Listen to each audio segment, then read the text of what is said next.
ओम गणेश महागणेशाय नमः। राधे राधे दोस्तों, कैसे हैं आप सब। दोस्तों, अश्विन मास की शुक्ल पक्ष की प्रतिपदा तिथि से शारदीय नवरात्रि आरंभ हो जाते हैं। इस बार शारदीय नवरात्रि 7 अक्टूबर से शुरू हो रहे हैं। शास्त्रों के अनुसार नवरात्रि के पहले दिन माता रानी धरती पर आती हैं और अपने भक्तों को मनचाहा वरदान देते हैं। माता रानी अलग अलग वाहन पर सवार होकर धरती पर आती हैं। इस नवरात्रि में माता रानी डोली में सवार होकर धरती पर आएंगी। डोली पर सवार होकर माता रानी का आना बहुत ही ज्यादा शुभ माना जा रहा है। नवरात्रि के पवित्र दिनों में 9 दिनों तक माता रानी की उपासना की जाती है। इन दिनों में मां को प्रसन्न करने के लिए भक्तजन व्रत व पूजा अनुष्ठान करते हैं। धार्मिक मान्यताओं के अनुसार इन दिनों में माता रानी के 9 अलग अलग स्वरूपों की पूजा अर्चना करने से घर में सुख शांति बनी रहती है और मां अपने भक्तों की सभी मनोकामनाएं पूर्ण करती हैं। नवरात्रि के 9 दिनों तक व्रत रखने की परंपरा है। शास्त्रों में नवरात्रि के दिनों को लेकर कुछ खास नियम बताए गए हैं। कुछ ऐसे कार्य बताए गए हैं जिन्हें नवरात्रि के दौरान माता रानी के भक्तों को भूल कर भी नहीं करना चाहिए। अगर आप इनमें से कोई भी काम गलती से भी नवरात्रि के दिनों में कर देते हैं तो इससे देवी माता आपसे रुष्ट हो सकती हैं। अगर यह कार्य गलती से भी नवरात्रि में कर दिए जाए तो नवरात्रि व्रत और पूजन का पूर्ण फल प्राप्त नहीं होता। तो आइए दोस्तों, जानते हैं नवरात्रि व्रत और पूजन का पूर्ण फल प्राप्त करने के लिए, माता रानी की कृपा प्राप्त करने के लिए कौन से ऐसे कार्य हैं जिन्हें नवरात्रि के दौरान भूलकर भी नहीं करना चाहिए। दोस्तों, वीडियो में आगे बढ़ने से पहले वीडियो को लाइक कर अपने फ्रेंड्स के साथ शेयर जरूर करें। अगर आपने हमारे चैनल को अभी तक सब्सक्राइब नहीं किया है तो यूजफुल वीडियोस के लिए चैनल को सब्सक्राइब कर बेल आइकन को भी जरूर दबाएं। दोस्तों, नवरात्रि का व्रत और पूजन शुरू करने से पहले नवरात्रि के प्रथम दिन घट की स्थापना की जाती है और अखंड ज्योत जलाई जाती है। अगर आपने भी अपने घर में घट की स्थापना की है तो इस बात का विशेष रूप से ध्यान रखें कि नवरात्रि के दौरान आप अपने घर को खाली छोड़कर ना जाएं। यानी कि परिवार का कोई ना कोई सदस्य घर में अवश्य ही रहना चाहिए। घट स्थापना के बाद अगर आप घर को खाली छोड़कर जाते हैं तो इससे आपको नवरात्रि व्रत और पूजन का पूर्ण फल प्राप्त नहीं होगा। इसलिए इस बात का विशेष ध्यान रखें। नवरात्रि के प्रथम दिन अखंड ज्योत भी जलाई जाती है। अगर आपने भी अखंड ज्योत जलाई है तो ध्यान रखें अखंड ज्योत पूरे 9 दिन तक जलती रहनी चाहिए। गलती से भी अखंड ज्योत बुझनी नहीं चाहिए, वरना आपको दोष लगेगा और व्रत पूजन का पूर्ण फल प्राप्त नहीं होगा और माता रानी भी क्रोधित हो जाती हैं। इसलिए अगर आपने अखंड ज्योत जलाई है और जब भी आप उसकी बाती सही करें तो अखंड ज्योत में से ज्योत लेकर आप एक दूसरा दीपक जलाकर पास में रख दें और फिर अखंड ज्योत की बाती सही करें।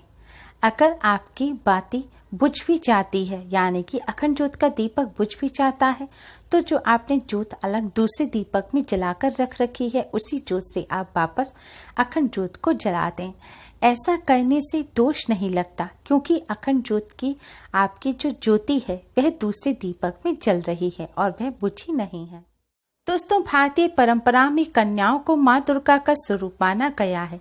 यही कारण है नवरात्रि में कन्या पूजन या कंजका पूजन कर लोग पुण्य की प्राप्ति करते हैं। नवरात्रि व्रत और पूजन भी कन्या पूजन के बिना अधूरे रहते हैं। इसलिए नवरात्रि के दौरान भूलकर भी किसी कन्या या महिला के प्रति असम्मान का भाव न आने दें। कोई ऐसा कार्य ना करें जिससे किसी कन्या या फिर महिला को दुख पहुंचे। चाहे वह आपके ही घर की महिला या कन्या क्यों ना हो, आपको उनका पूरा सम्मान करना चाहिए। मान्यताओं के अनुसार जो मनुष्य कन्याओं का या महिलाओं का अपमान करता है, माँ दुर्गा उससे नाराज हो जाती है। इसलिए माता रानी की कृपा प्राप्त करने के लिए इस बात का विशेष ध्यान रखें। दोस्तों, नवरात्रि के दिनों में काम भावना पर नियंत्रण रखना अति आवश्यक है। इन दिनों में महिलाओं और पुरुष दोनों को ही ब्रह्मचर्य का पालन करना चाहिए। माँ की पूजा अर्चना साफ मन से करने से ही माँ प्रसन्न होती हैं। इसलिए इन दिनों शारीरिक संबंध नहीं बनाने चाहिए। दोस्तों, नवरात्रि के पावन दिनों में सात्विकता का विशेष ध्यान रखना चाहिए। आहार, व्यवहार और विचार में आपकी सात्विकता होना जरूरी है, तभी नवरात्रि के व्रत का पूरा लाभ मिलता है। आप इन दिनों प्याज, लहसुन, मांस, मदिरा इत्यादि का सेवन भूलकर भी ना करें। नवरात्रि के 9 दिनों तक पूर्ण सात्विक आहार लेना चाहिए। माना जाता है नवरात्रि में व्रत करने वालों को 9 दिनों तक अपना समय फिजूल की बातों में ना लगाकर धार्मिक ग्रंथों का अध्ययन करना चाहिए।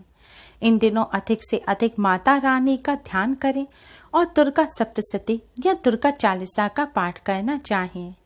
ऐसा करने से माता रानी अति शीघ्र ही प्रसन्न हो जाती हैं, क्योंकि यह 9 दिन माता रानी धरती पर अपने भक्तों के घरों में वास करती हैं। और अगर इन 9 दिनों में आप फिजूल की बातों में अपना समय व्यतीत कर देंगे तो इससे आपको माता रानी की कृपा प्राप्त नहीं होगी।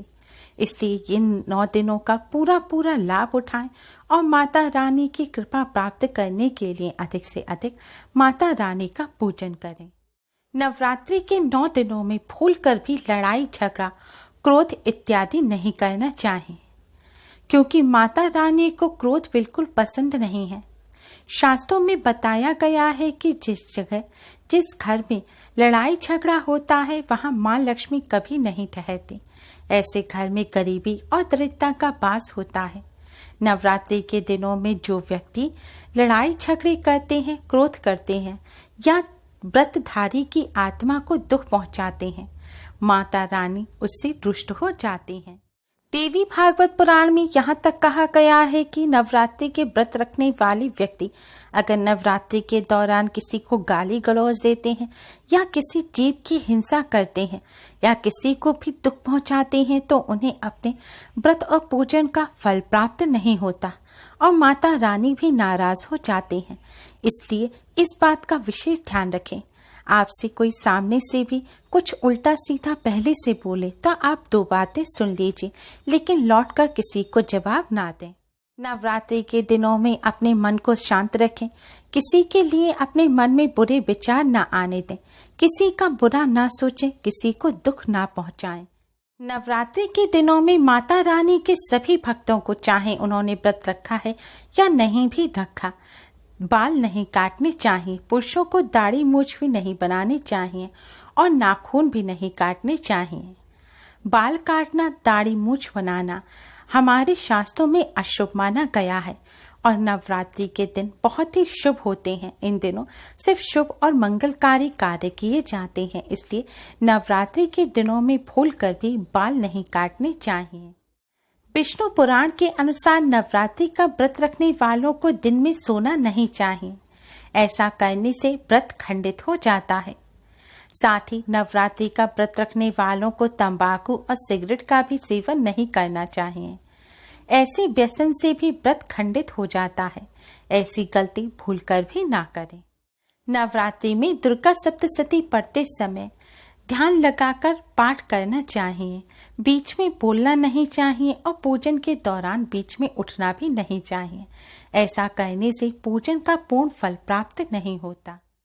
नवरात्रि के दिनों में माता रानी के सभी भक्तों को रोजाना स्नान अवश्य ही करना चाहिए और साफ धुले कपड़े पहनने चाहिए। नवरात्रि के दिनों में काले रंग के कपड़े भूलकर भी नहीं पहनने चाहिए।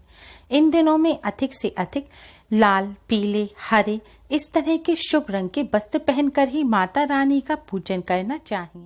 नवरात्रि का व्रत रखने वालों को व्रत के दौरान अन्न, सरसों के तेल और सादा नमक का सेवन नहीं करना चाहिए। संभव हो तो नवरात्रि के दौरान व्रत रखने वाले लोगों को बेल्ट, पर्स, जूते, चप्पल, बैग जैसी चमड़े की चीजों का इस्तेमाल नहीं करना चाहिए। अगर आपको करना पड़ता है तो आप इस बात का ध्यान रखें कि आप अगर माता रानी के मंदिर में माता रानी का दर्शन करने जाएं तो प्रवेश से पहले ही इन चीजों को बाहर निकाल कर रख दें। पूजन के दौरान इन चीजों का भूलकर भी इस्तेमाल ना करें, वरना आपको माता रानी के क्रोध का सामना करना पड़ सकता है। जिन महिलाओं ने नवरात्रि के 9 दिनों का व्रत रखने का संकल्प लेकर पहला व्रत रख लिया है तो तो उन्हें पीरियड आने के बाद भी नवरात्रि के सारे व्रत रखने चाहिए। व्रत को बीच में नहीं छोड़ना चाहिए।